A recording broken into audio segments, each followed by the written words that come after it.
Lucky clicks. What's good, Tommy? How you doing, What's man? good, Tommy? Doing good. Andrew, how we doing, buddy? I'm not bad, sir. You? I'm doing pretty well, man. I'm in the airport. I was going to take my shirt off so I could step up to you, but Take your shirt off right now. I can't do it, dude. I'm in the airport. I don't want to get.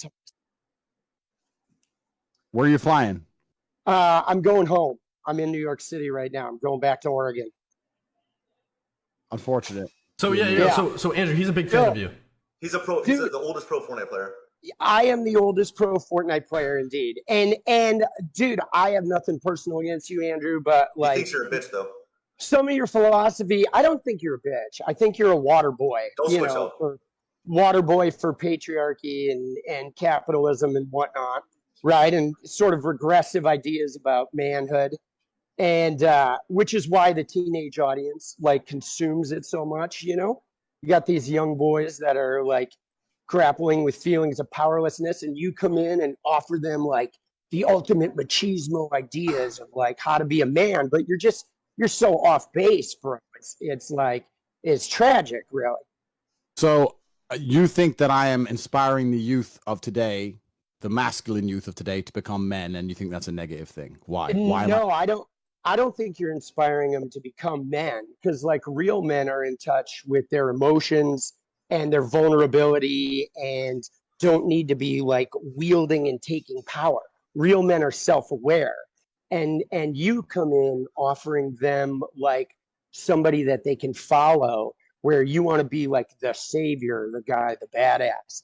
If you're a man who's in touch with his strength and his masculine power, why does that mean you're not capable of reflecting inwards and being self-aware? They're not mutually exclusive. Well, apparently for you they are, though, because on the one hand you talk about how you made your first million while exploiting women on webcams. Incorrect. And then you post on the Instagram post about how you and your brother are going to bring purity back to women. So yeah, you absolutely lack self-awareness, because you yourself admit you made your initial money on sort of like you profited off the supposed impurity of women around sex.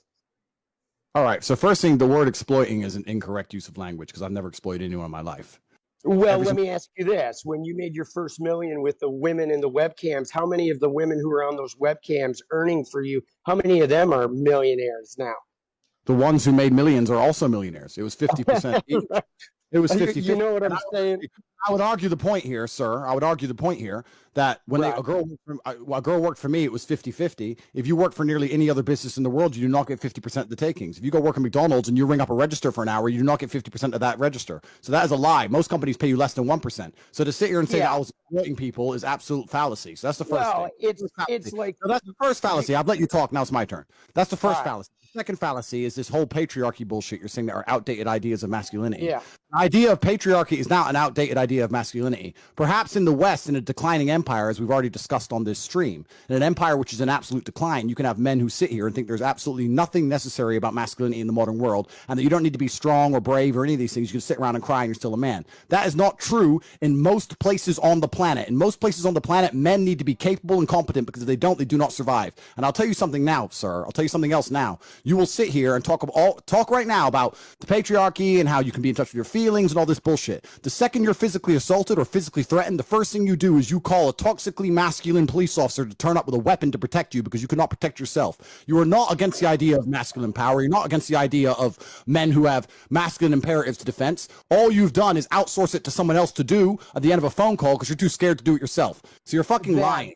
You're lying. No, that's absolutely incorrect. You don't want to do them yourself, and you hope everyone else does them for you, so you can sit around and play fucking video games. See, the point I posit is there's more than just physicality with men. And you talk about exploitation. You absolutely exploit people with your affiliate links. That is exploitation. Like I, as well as Bucky and Clicks, know, anybody who's an influencer knows that affiliate links are total bullshit, because basically you give an affiliate link to somebody who promotes you and he makes a little money off of it, but you're getting free advertising. That's exploitation. No influencer is going to take an affiliate link position, because it's absolute exploitation. Like you practically exist on it. Now, the idea of manhood is you can talk about like purely physical strength like, first off, if I get assaulted, I'm probably not going to call the police, okay? Because the police aren't actually very adept at actually solving crimes, right? They don't function very well in the actual solution of crimes. They show up later and just sort of muck up the business. Correct. Right? So But I agree with that. So how would you defend yourself in the effect of an assault? You just lay there and take it? well, so it would depend on the assault. I would probably remove myself from the situation, right? That's not obviously that's not something that's going to be applicable to the scenario we're doing here on the stream. We're not going to pretend you can run away because that just defeats the point of the Well, question. what are we here to talk about some hypothetical assault? No, we're that, we're not here to talk about. 99% of Americans never even encounter a violent crime. We're not here to talk this about whole hypothetical machismo assault. thing is like nonsense. We're not here to talk about hypothetical assaults. We're here to talk about the hypothetical paradigms and ideas around masculinity, because you started this conversation saying that patriarchy and capitalism and all this bullshit. And I'm sitting here saying to you, live in a very soft society. You're completely correct. 99% Incorrect. You live in a soft society. If you were the same person in most places on the planet, you would have had your ass beat because you are a weakling. And weaklings are not respected. Let me tell you something, my friend, I'll let you talk afterwards. Never in human history, in any single civilization, in any single empire across the history of Earth, have men been celebrated for their weakness. Ever once. It doesn't matter if you were an Aztec or the Mao dynasty, from China all the way to South America. In every single history book you can read, men who were respected and men who had stories written about them were written about them because they were strong. Weak men have never been respected. Weak men have never mattered. For you to come along and say, I think it's okay to be weak, is fine. That is your initiative. That is your decision. But the reason you have done that is because you lack brave. You lack balls. No, you lack bravery. Lack balls. Dude, I have more balls than you'll ever have, boss. Because you're changing the goalpost here, because you're the one who's sitting here calling emotional strength and emotional vulnerability. You're defining it as weakness. But it's not. All forms of strength are important. You're saying it's not. Yes, it is. Physical strength is just as important as emotional strength. Emotional strength is actually more powerful than physical strength. Because the fact of the matter is, no matter how physically strong you are, somebody bigger could come along and beat your ass. But it's emotional strength that helps you survive the ass beating. You're right. Not You're physical strength. right. I know what? I'm right. You're right. That's a good point. You're saying, so when someone comes along to assault you, you won't call the police afterwards and you won't fight back. You'll lay in a ball, you get an ass kicking, but you're emotionally strong enough to just deal with the fact that you got an ass whooping in front of everyone. No, but and that's fine, and everyone should be like you. And that, you know what we call, I'm not saying people like you are called in most places in the world. People like you are called in most places in the world are called victims. We're called prey. Studs. You're a prey. We're called studs. And let me tell you something. When I inspire men to grow up and be their biggest, strongest version of themselves, emotionally, mentally, physically, in every single realm, that is not a negative thing. There's nothing wrong with a man being big and strong. And let me tell you one more thing. We're sitting here talking to professional video game players. You're a professional Fortnite player yourself. I am. I don't know how the game works. I've never played the game. And I was a professional musician and a director. I've done a great many things. Perfect. Good. And you're obviously a successful, smart individual. You're obviously mentally intelligent, right? I'm not talking about.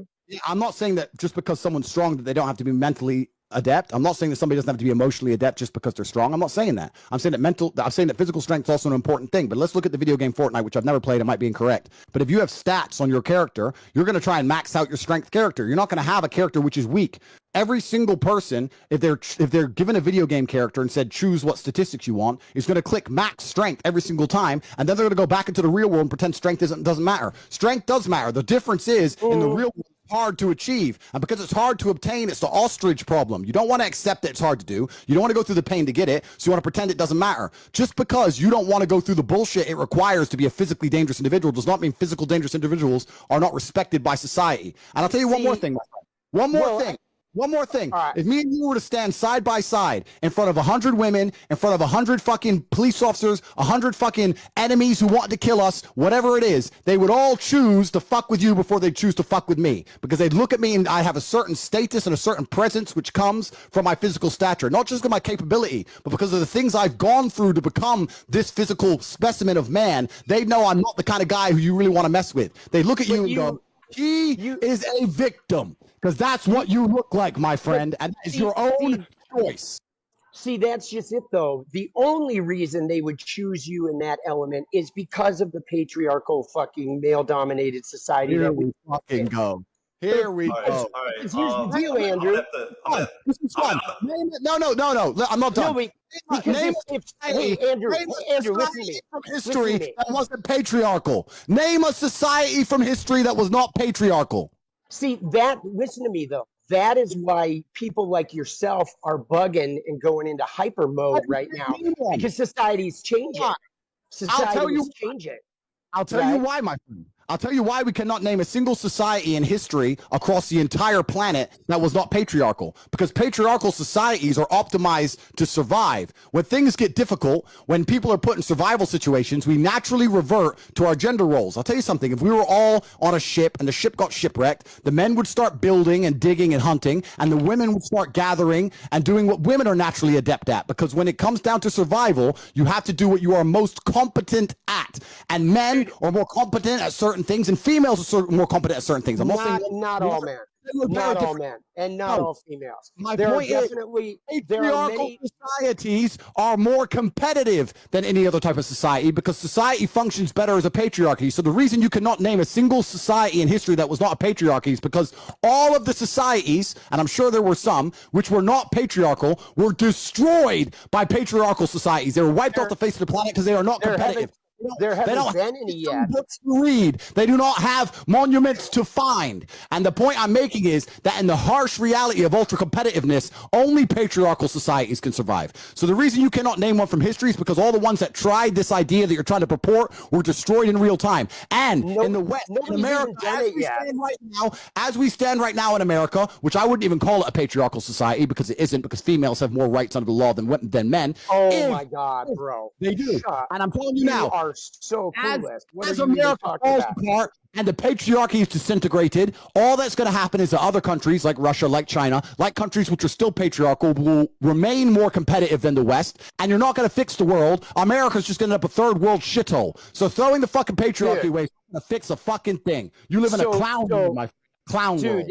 Yeah, no, I don't. I mean, I do live in a clown world, because there are people like you that are sitting there like pushing this inane philosophy. So yeah, I get it. I accept that. But first off, we haven't seen a non-patriarchal society yet. We're definitely moving toward it. And if you want to look at America and look at some of the problems with America, like what problems do we have? Well, there's an enormous wealth gap. You mentioned the Roman Empire earlier. The Roman Empire didn't fall because of laziness. It fell because of overconfidence, because of an income gap between the richest and the poor, and because of political corruption. All three things that are sort of happening in America right now. So absolutely, America could fall, but it's not because men were turning soft, right? The idea of men being soft, the idea of men being soft, Andrew, is a battle cry of men who see that purely physical stature is no longer the only defining quality.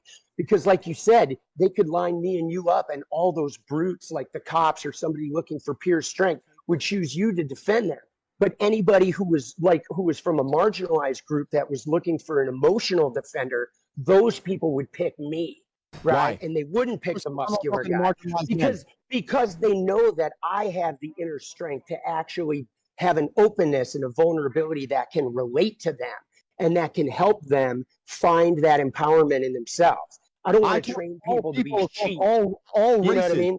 Like we go to your Instagram page and you talk about being the Messiah and all this other BS. You want people to follow you like you're some sort of like deity, boss. And that's actually a sign of your own weakness at work, right? That's coming from your own trauma, your own unhealed trauma.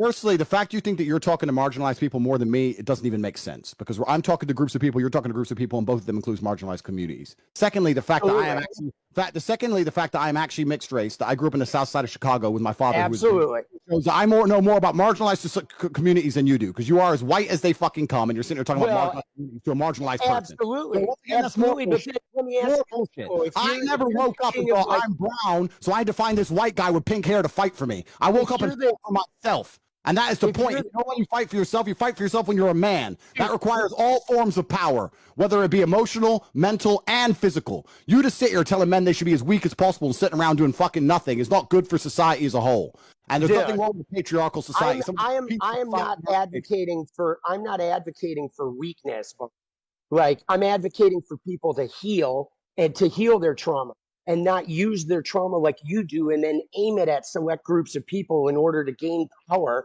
and money, right, and status, so you can walk around with the deity, right? I think that I think all men, if you're a good man, you're going to have a traumatic life. That's part of being a man. And I think I think it's not even a part of being a man. It's a part of being a human being on the planet. Okay. You're going to have a traumatic life. Sure. Right? But you got to heal the trauma. The trauma doesn't make you unless you heal it. If you don't heal it, you go around, say, dumping it on women. Right? By waltzing around talking about how you got to protect women. You got to get a cut of her OnlyFans and all this because you own her private parts. That's nonsense, bro. That's nonsense. That's your trauma speaking. It depends how you heal the trauma, right? And when I said that being a trauma is part of being a good man, you said it's part of being a human. I agree, but I think you can be a very, very good woman with a good heart, and you can be a good person. You don't need a traumatic life to be a good woman. However, to be a good man, you need to have a traumatic life because any man who's not had I'll tell you why. Let me answer. Any man who's not had difficulty, any man who's not gone through something that's difficult is not very good at being a man, because when shit hits the fan, people turn to the nearest man in the room and say, what is the solution? Someone just broke in the house, you go to the man. Fucking there's a natural disaster, a hurricane, you go to the man. There's a war, you go to the men. So men who have not been through trauma are not very good at being men because they're not capable of dealing with trauma. Wait, so pause right there though, Andrew, because you said when you go to war, you go to the men, but the only reason you have a war is because of men and their lack of awareness about their own feelings. That's why war exists in the first place. So you're saying if you had more women leaders, we wouldn't even have war. Okay, so if we had more women leaders, we wouldn't even have war. Men literally are responsible for war by a lack of emotional awareness. That's how it starts. Interesting. So let's make this the final point before we move on. You just said that if all the leaders were women, we wouldn't even have war. I said if we had more women leaders, yes, there would be less war. The fact that you hate your own gender so much is quite amazing to me. But actually, I don't hate my own gender. Another point. See, why do you? Let me tell you why you're wrong. No, you don't get to gaslight me and tell me I hate my own gender just because I'm displaying a version of manhood that you're uncomfortable looking at. You don't get to say I hate my gender. I don't give a fuck that I'm weak. Because I present a version of manhood that has struggled just like you, that has conquered just like you, but lives outside the idealized patriarchy that was sold to me. You don't get to gaslight me because you're uncomfortable with the type of man that I am. You love men. You love men. Cool. The point I'm making is you're saying that the world wouldn't have a war. Dude, you are backed up against the wall. Wait. No, chill. Let Tate have his final statement, then we're going to wrap this up and get someone else. I'm in here right now. I just got to fix my camera. One second. Yeah, you're chilling. Hassan, let's go, man. I appreciate you. I'm interested in seeing what the chat thinks. The reason you're totally wrong saying that the world would have less war if there was no female leaders is because if you actually ask anybody who's been in the corporate world for long enough, the companies that have the most arguments, the most difficult corporate structures to deal with, in fact, even if you ask most women, they say, I don't like having a woman boss. I'd rather work for a man. When you have a whole bunch of women in charge, it's nothing but a fucking bitch fest and it's a shit show. Every single fucking person who's ever worked in corporate knows that. Every single person who's ever worked in the world knows that women actually, as beautiful as they are and they're good at lots of different things, they would they would prefer to work for a male boss because it's a stronger, more clear leadership structure. Having a bunch of women in charge of countries is not going to make a fucking peaceful world. And the fact you believe that shows your entire mental model's fucked. Dude. I'd like to actually put a poll in the chat and let's see who agrees with you, who agrees with me. Why will we take a poll in the chat? Of course, teenage boys are going to agree with your hyper-idealized manhood. Like, they need to cling to that. Okay, do you guys want me to step in on this conversation or let's go? I'm just getting this all we're not gonna do no 2-versus-1 bullshit. We're gonna wrap it up with Tommy and then you guys can go at it. Or not go at it. 2-versus-1 bullshit? Yeah, you mean like the Aiden Ross stream when anyway. Hassan, I just want to say XQC was getting fucking triple teamed. All right. I didn't want that. All right, Tommy. I'm just a messenger. Tommy, thank you for coming on. Thank you so much for coming on. I hope you have a safe flight. And I hope you enjoyed your time here. Dude, I did. Andrew, take care, brother. Hassan, I just want to say props to you, boss. I appreciate you, man, putting the word out there. Thank you, guys. Good to talk, bro. Have a good day. Let's go. Appreciate you coming on, Tommy. Have a good one, man. Cheers. Thank you. Wow. That was just quite the conversation. How do you feel about my guy, Tommy? Sorry, you asking me or Andrew? Yeah. I don't know him personally. I have nothing against him personally. He's a new age thinker. He lives in the new think, the idea that the way the world runs and has always run is a bad thing. And that if we change everything from the ground up, it's somehow going to become a magically better place. Obviously, he has no proof or any references for his way of thinking because it's never been tested before. It's an untested theory.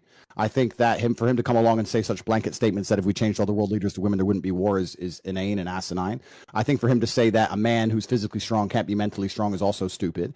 But I also understand why he's saying the ideas he's saying, because he has a natural insecurity based on the fact that he's not a physical specimen of man, and the way he gets around it is to pretend that that's not important, which is fine. Lots of people do it, right? Stupid people saying being smart is not important. Poor people saying being rich is not important. It's a common defense mechanism that everybody does, and I completely understand it. However, most people with a basic grasp of economics and the way societies work would look at society and say, you know what? A society with brave, strong men who are full of honor and duty is actually a better society than men who walk around saying, I have no duty to protect anybody or protect anything, and I can just sit around and cry all day.